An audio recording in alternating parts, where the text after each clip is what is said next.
teach us to pray. The apostles saw Jesus often going in the morning when he woke up and in the evening before he retired to go to some place that was quiet to talk to his Father. And the apostles often wondered, what was it that Jesus was talking to his Father about? And wouldn't it be nice if they could do the same? So one day they confront Jesus and they say to Jesus, Jesus, teach us how to pray. And Jesus simply said, Our Father. And we all know the rest of the prayer. And what Jesus was trying to tell us, that when we go to prayer, prayer is nothing but a loving conversation with the God that loves you. That's all it is. But it has to begin someplace. And as with any relationship that you have, whether it's with your husband or wife or your children or your friends or anyone else, there's always the beginning. And a relationship usually starts with an invitation, when somebody invites you to come into their life, to make them better because they know you. And we have the choice. We can either accept that invitation and say, yes, I'd love to have you as my friend, or sorry, I'll pass on you and try to find someone else. But when we do find someone who we are compatible with and that we can get along with and that we can invite into our lives, then our lives can change.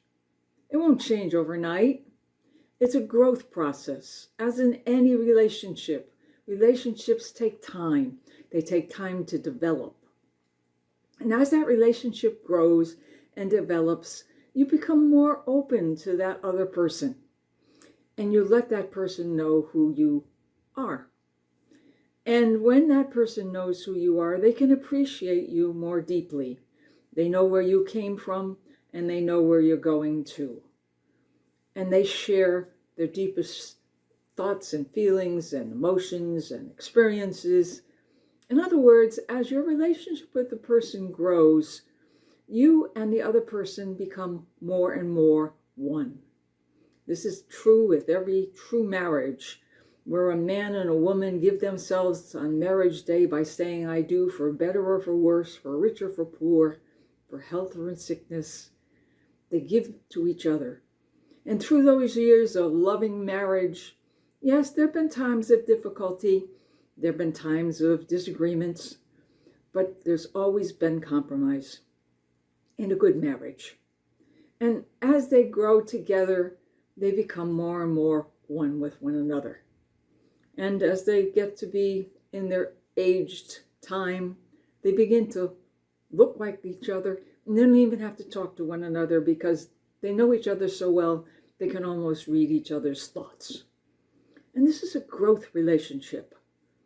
And when Jesus said to us, when they asked him how he was going to teach us how to pray, he said, it's a relationship. That's all prayer is. It's not saying the same thing over and over and over again. It's just being who you are, accepting the invitation of this loving God who made you and created you and brought you out of nothing. He gave you an invitation to come into his life. Oh, you can say no, but it would be a very unwise decision. And as you get to develop your relationship, just as a loving husband and wife do, that relationship will grow and you can begin to share. He will share with you more and more of himself as you open up your soul and let him know you. Oh, he knows you. He created you, but he wants to know it from you. Because when he gives you love, he gives you himself, and he wants you to give yourself back to him. It's a simple thing.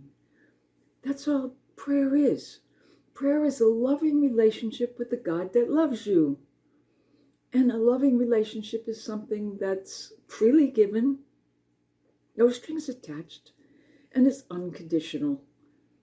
And no matter what it costs, if the relationship is that important to you, you will sacrifice whatever it is to get that relationship to grow and develop.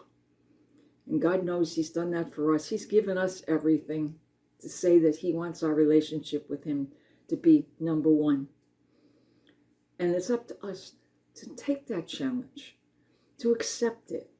And when we pray, just go to the Father as a loving child would go to his father and say, Daddy, Daddy, look what happened today. And this is what happened today. And you tell him, you pour out your soul, and you listen to him as he holds you in the palm of his hand, and he just hugs you and loves you. Yes, that's what prayer is.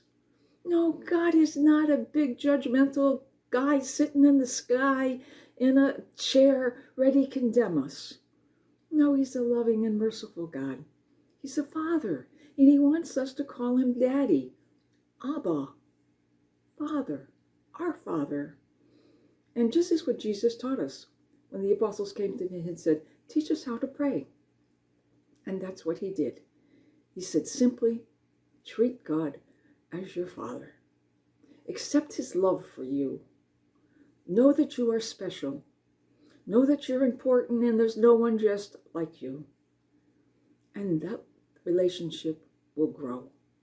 And as you give yourself more and more to God, in the very act of just everything you do in the form of an intention, when you wake up in the morning, just simply say, God, I offer you my day and everything that happens in my day, good or bad, on the altar of this day.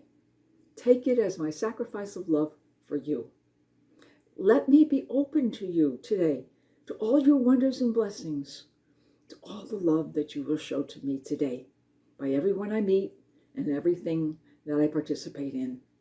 Because, you know, in a love relationship, there's always the presence. And when you have a presence of God in your life, at every moment of your life, you don't have to be in a state of contemplation. You don't have to be in a state of being on your knees. You just have to be who you are, living your day with the intention that every single thing you do is an act of love of God. And that's prayer. Prayer isn't hard. Oh, sometimes it is, but it's not on God's side. It's our side, because we get lost in the distractions of our world. And as a result, we don't give God the time we should. But when we get the gift of the presence of God, and we see Him in everything and in everyone and in every moment of our life, that relationship will grow, and we will know that we can feel His presence in our life at every moment. So learn how to converse with your God.